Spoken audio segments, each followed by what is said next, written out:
Hey everybody, it's Matthew back with another episode of Watty's channel. This will be episode number 38, and this title is actually going to be the my least favorite LJN WWF action figures.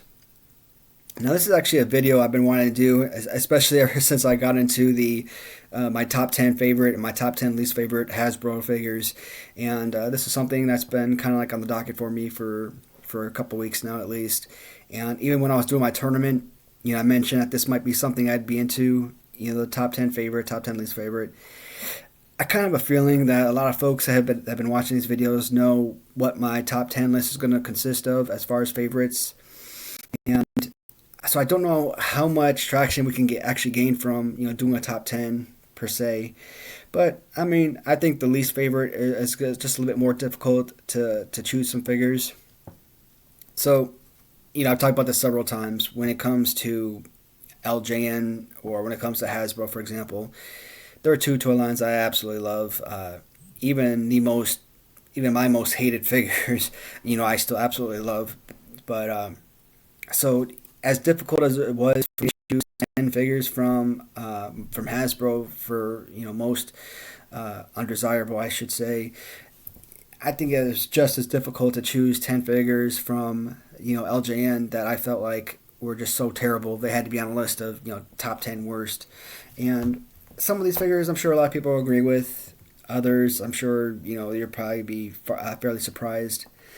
Now there were some figures that I had pulled off the shelf and they were going to be part of this list. So honorable mentions, either of the British Bulldogs. Aesthetically, they're especially when they're cleaned up and shining, they look beautiful. But those fighting poses are absolutely horrible. They just missed, being on this list. So that was one. Coco Beware, I don't think Coco Beware would have been on this list. I mean, he's too good of a figure, I think. I'm trying to think what else I had pulled off the shelf. But one of the more, I thought maybe Ted Arcidi. His arms being a little bit further down, but overall, I think he made a good character too. I mean, there were a couple other guys. I think I pulled Ricky Steamboat off the shelf. Ricky Steamboat was probably going to be like number 10 or something on this list, for terrible figures, but I eventually put him right back on. I did choose a couple. Harley Race was in consideration for making this list, but I think at the end of the day, Harley Race, the design of his outfit kind of saved him from, in my eyes, being a terrible figure. But as far as play wise, playability, I mean, he could have easily been, number two or three as far as being the worst. But again, the overall design of his outfit and stuff aesthetically made him a much better figure than some of those I did choose. So, without further ado, I hate people that say that. Every time I watch a video, they always say "without further ado," and it drives me nuts. I guess I don't hate the phrase. I just don't like. I guess because every video, like I said, people keep saying that, and now here I'm constantly saying it myself. Oh well, what's done is done. So number 10, coming in as my 10th least favorite LJN figure, and it's going to be Ken Patera. Now, this list will only consist of LJN originals. I'm not including my custom figures in this list, and to be honest, there's just no way humanly possible one of my customs will make a top 10, top 20, even top 50 worst figure list. So, Ken Patera, overall, this is actually a really good looking piece. Aesthetically, it's fine. Nothing really wrong with it. I like the WWF on the singlet here. He's got that whole Macho Man pose, which I hate. I'm not a fan. I mean, at least Macho Man's arms are, a little bit out somewhat. This is much closer inward, kind of like the One Man Gang. One Man Gang, I don't know if I necessarily would have put him in consideration because again, he's got a good look to him. But Ken Patera, as far as playability, you really can't do much with this figure.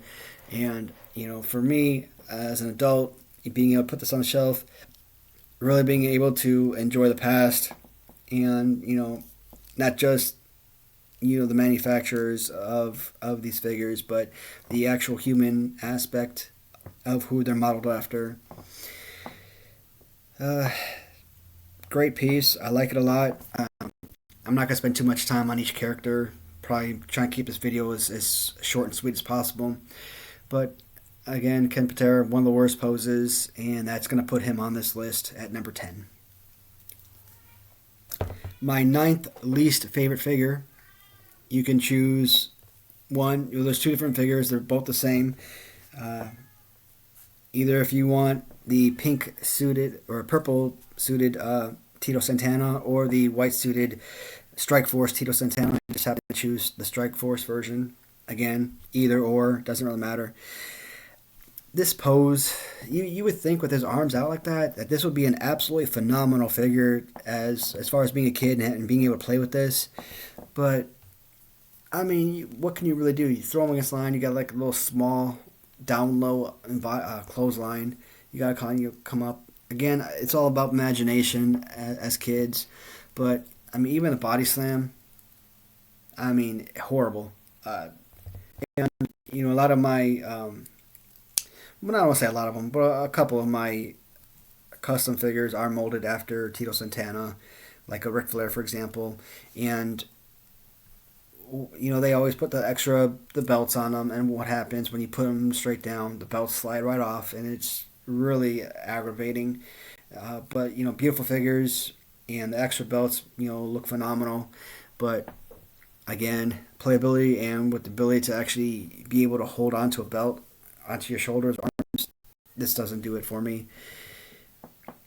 This is not in the best shape, so at some point in my life, I might actually upgrade this figure, but I don't know. I just have, again, my figures don't have to be mint condition. You know, as long as I have something that I can look at for enjoyment, you know, this is perfectly fine. And of course, I mention all the time, XOX Customs, you know, Random Treasures, they create these amazing belts, and nowadays, every time I buy a new figure, I just, you know, buy extra belts to go along with them. What I had been doing in the past is I bought a lot of these figures from them, and then you know, later on I bought a ton of, you know, custom belts by themselves, but, you know, I probably spent $500 on these belts alone. Probably more than that. $15 a pop? Yeah. But Strike Force, Tito Santana, or Purple, take your pick. Coming at number 9 as the worst LJN figure. So this one was kind of a toss-up. I wasn't really sure where to go with this one. So this one was kind of reminiscent of the Corporal Kirshner figure to an extent. And there were a couple others that, you know, share similar poses. So I actually like this one a lot. So it was really hard for me to choose this one to put on this list. But number 8 is Hercules. I've shown you the 2 custom figures that I had in this competition. I think one was eliminated in round... Well, no, I take it back. Because I had the original and customs, they went off against each other in the first matchup, the first round, when I selected the Wrestling Rider version of Hercules custom to move forward. And he actually went pretty far in my LJN tournament, for my favorite LJN tournament. So number 8 is going to be Hercules. Aesthetically, looks great. He's on this list again because, you know, fighting wise, you know, the punch is just terrible. Again, you know, not much of a clothesline. Yeah, you could just run against ropes, kind of like take off their head type of deal, but can't really do a body slam, nothing. Aesthetically, really good figure. Play wise, you know, you can't really do anything with them. Number 8, Hercules. Coming at number 7, and very reminiscent of Hercules, it's going to be the Iron Sheik. Again, you know, arm up, right side, left arm down. You know, this isn't a mirror. This is an identical piece for the most part. And number 7 is going to be Iron Sheik. This is an absolutely gorgeous piece. You know, aesthetically, you know, I love the way that the body above the waist shines. You know, the mustache and everything, gorgeous. And, you know, the design of his pants. And, again, one of my favorite parts, the little elf shoes that they got going on here. This is an amazing figure. And I think some people are going to be pretty shocked at how many Series 1 figures actually end up on this list. I don't know if that's a spoiler or not, but Again, if you've been watching my LJN tournament videos, I'm pretty sure a lot of people can pretty much determine what's going to be on this list for the most part. Beautiful figure, love it. But again, other than dropping an elbow, which so many characters, so many figures have, you can't really do anything with this. Not a clothesline, can't really throw a punch, can't box anyone. It's just really difficult to play with this guy. And again, for us adults collecting these, display pieces, beautiful piece. Other than being a trinket, I mean, for kids, again, I wouldn't have gotten really any play or enjoyment out of that had I had these toy lines as a kid. So number 10 was Patera, number 9 was Tito Santana, number 8 was Hercules, number 7 was the Iron Sheik, number 6 is a bit of a surprise. Number 6 is the Islander version of Haku. We could have gone with the Islander, we could have gone with the King Haku. I bought both of these figures from Random Treasures, and just beautiful work. Now again, aesthetically, the artwork on this is just absolutely amazing.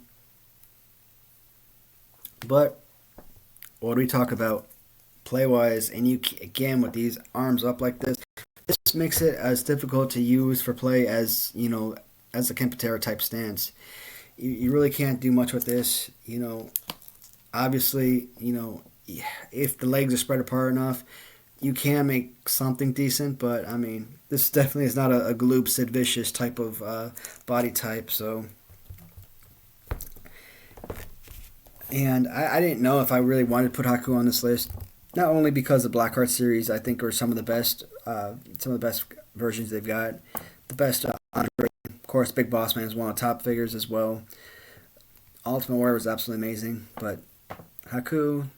Again, I really struggled, but choosing 10 figures is about as difficult as expected because these are all amazing. But I don't want to say I chose him for no other reason other than I needed to put somebody on this list. But I think with the arms way up there, that kind of part, it's kind of played a role in my decision. So number 6 was Haku. So number 5 joins the Iron Sheik. It is another Series 1 figure, and it is going to be Roddy Piper. So, Roddy Piper overall, it's adequate. I mean, it's not a horrible figure by any stretch of the imagination. Now, his pose on this is just what got me, of course. It's always about the pose for me. Aesthetics, look great for collecting purposes, but again, a lot of times when we're doing these little tournaments or competitions or what have you, we're thinking a bit about it from a kid's standpoint. And I mentioned I did play a few Royal Rumbles with these guys just before I started making these videos, just because I wanted to, I never had them as a kid, so I kind of want to get a feel for them and everything. And again, for whatever reason, I always take the worst figures, the ones that are the least enjoyable for play, I guess, and kept them in my Rumbles the longest. Only because I guess the others that really matter to me, like Hulk Hogan, for example, I'd always put him at like number 25. I already knew I loved the figure and amazing pose and all that. So guys like this, try to get a little bit better play with it, try to get a better understanding. I think that's what gave me a new appreciation for Greg Valentine, LJN, is that he originally wasn't going to be a part of that list. And then, there he was. So, again, not a bad figure, but just a terrible pose. And Roddy Piper is number 5. All right, moving along. Number 4. This is probably the most customized figure I've ever seen. And it's always a Hogan. Well, not always, but a good chunk of the time they always model Hulk Hogan after Jesse Ventura. Now, again, from one of my favorite sellers on eBay, Move Over Swanson.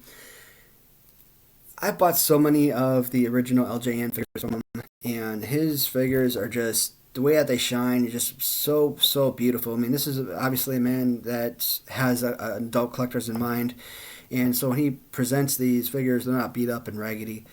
And this was such an amazing piece. And when I purchased this, I was so pleased. I absolutely loved it. But again, it's based on physicality. Now, we're as far as thinking about this from again mental standpoint of a child, actually using these as for play. This is horrible, horrible, horrible pose. Can't stand it. I can't stand that people keep making other versions out of this figure, or like Demolition. Why would you do that? Give them this pose. Now Demolition, again, I really like the look of those figures, and because I'm able to put my tag team belts, kind of like dangle them from the arm. This right here, that serves the only purpose is to put the low championship belts, and then the belts just kind of dangle like here, as opposed to these arms where you got the championship belt and it just kind of slides right off. So, but that right there is the only significance of this pose. Other than that, I mean, a little sideways punch. Come on, you're basically coming at him and hitting him from. You obviously you're thinking. You're planning ahead as far as. God, lost my train of thought there. You're thinking from a child standpoint, and obviously you want to think about it as realistic as possible. You're not just pretending. If you can help it. And you got these little one arm body slams, adequate punch. Drop an elbow. Other than that, I mean, terrible pose. I mean, number 4 might be generous. Does he deserve to be much higher? He could have probably been gone lower in this list. It's just not a favorite of mine. Again, aesthetically, I love the look of it, but it's just thinking from a playability standpoint, not good at all. Now this one I absolutely hate. This again is right up there. How do you choose between these two as far as being terrible? This whole arm back thing, even Shawn Michaels in the Hasbro figure has that same thing with the arm hand. He has like one hand out and then the other hand's kind of like, why? I don't understand it. Ron Simmons from Galoob, this Orton, Cowboy Bob Orton. I just don't understand why the dropping an elbow is really the only fighting attribute of so many wrestling figures. I mean, I just think if every single action figure, every single LJN, let's say, had a Hulk Hogan type fighting pose, every child would have been super satisfied. These things would have sold like crazy because those were amazing fighting poses. And this, you can't do anything with this. This is terrible. Aesthetically, throw his little cowboy hat on, and Bob Orton is a good figure. But drives me nuts. Number 2. Now, number 2, I really want this to be number 1 because I hate this figure with a passion. And again, I'll repeat, I love all the LJN figures, but again, thinking from different points of view. Number 2 is Jimmy Snuka. And that means between Jimmy Snuka, Roddy Piper, and the Iron Sheik, you know how much of a passion I have for Series 1 LJN figures. And I think LJN Series 1 easily produced the greatest line of action figures, but yet we still find ourselves with 3 Series 1 figures on my top 10 list of most, I don't want to say least favorite, most undesirable, or least desirable figures. And this Jimmy Snuka is horrible. Height-wise, let me try and put it on a flat surface. Okay, well, they got him about a little bit taller than Tito Santana, I think. Yeah. For whatever reason, in the computer, Tito Santana looks taller, but when I'm looking at him here, he looks... Okay, yeah, that's why. Okay, so height-wise, maybe not too bad. Super thin, not a biggie, not, and at the end of the day, what gets me is this right here and this right here. You might as well just give him a Patera because, again, you're not doing anything fight-wise with this. Because of the rubber, yeah, you could, throw the arms out a little bit, and that helps a little bit. But come on, overall, just a bad design. I really think I've done something better with this. And the Jimmy Snuka Hasbro isn't much better. It's very simple, very plain. Nothing that's really stands out.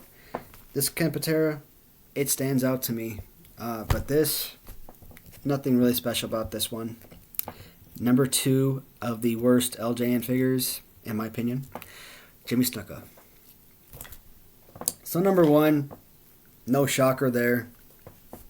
No reason talking about it or procrastinating before bringing the figure up.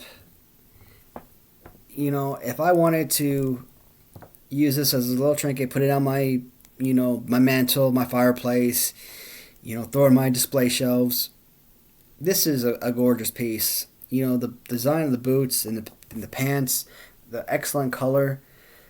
This is a Random Treasures figure. You can always tell the difference between a Random Treasure. I always mention, smell, especially when you first take them out of the package.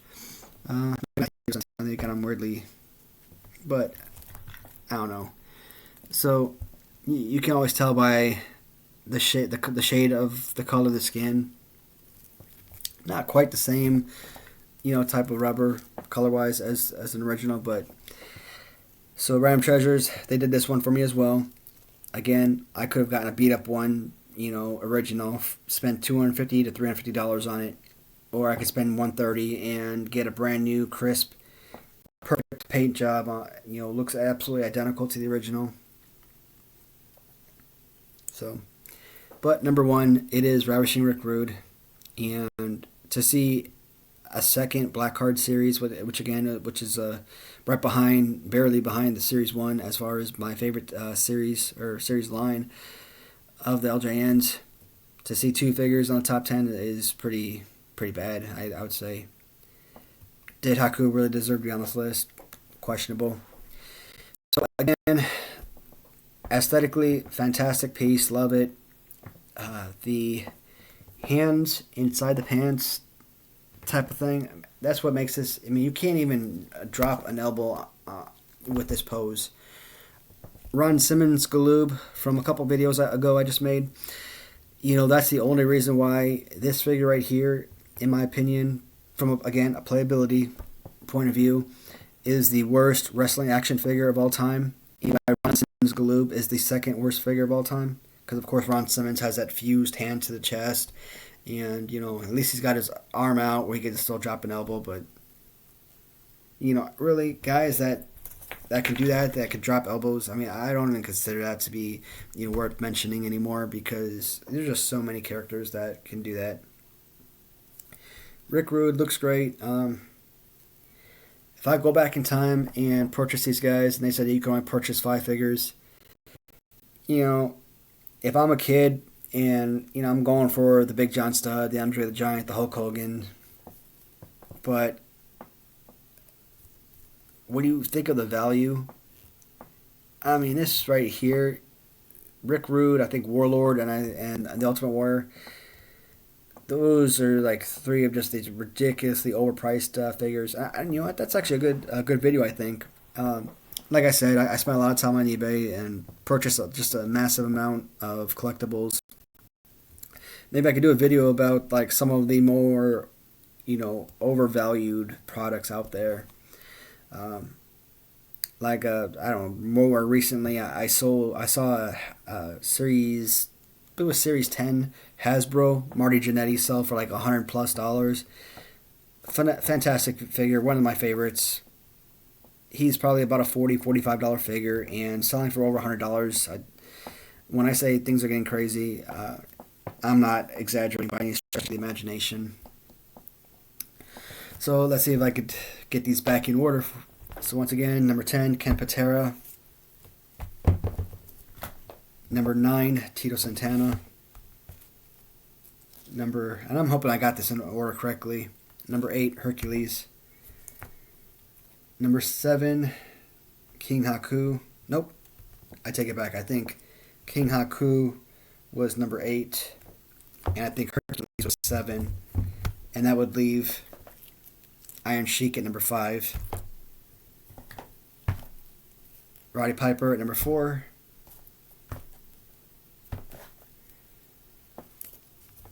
No, I think I put him at number 4. Jesse the Body Ventura at number 4. Roddy Piper at number 3. Nope, I messed this up big time. I gotta go back and rewatch my video because I don't remember how I put them in order. I just kind of laid them out when I first sat down, and as I got done with them, I kind of just threw them off to the side. I didn't really keep them in order anymore. But so Piper, Orton, Snuka. I'm not even gonna put them back, because I don't remember, to be honest. Number 10 or number 1, Rick Rude. So yeah, I'm thinking that could be another video, guys. Something that's the most overrated figures out there, and again, overrated not so much as not being good wrestlers, good figures, good collectibles. Maybe it's based on value alone. I like this figure a lot, but I mean, would you shell out $350 for something with massive paint loss? Because that's what this guy normally sells for. So that would be on this list. I'd probably throw in some Hasbros, maybe throw in some Gloop figures or something. That sounds like a good idea, I think. We could do a competition, worst fighting poses. And not a competition, but just like my least favorite to my more least favorite fighting poses. I don't know. I mean, we did a Hasbro video where we talked about, a body type, so, why not? Just kind of throwing out ideas there. Something that might bring interest to people, might bring in new viewers. All right, guys. Again, I didn't want this to go over 25 minutes. I technically didn't think this would go more than 20, but we're almost at 27 minutes, and you know how I feel about taking up people's time. So I'm going to close the video here for now. Once again, everybody, thank you so much for watching, and hope to talk to you in the comments. Goodbye for now.